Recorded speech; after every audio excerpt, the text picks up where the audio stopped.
Linking eligible business bank and card accounts to your American Express Business Blueprint dashboard allows you to view them in one place for more efficient cash flow management.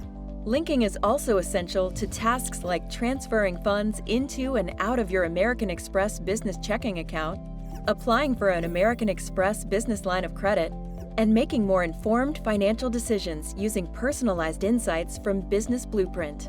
Here's how to link your eligible accounts. First, log into your Business Blueprint dashboard and navigate to Manage and Link Accounts. Next, find your bank on the list and click the appropriate login portal. You'll be prompted to verify your account by logging in with your username and password. Then, pick the eligible business bank and card accounts you'd like to link. And that's it!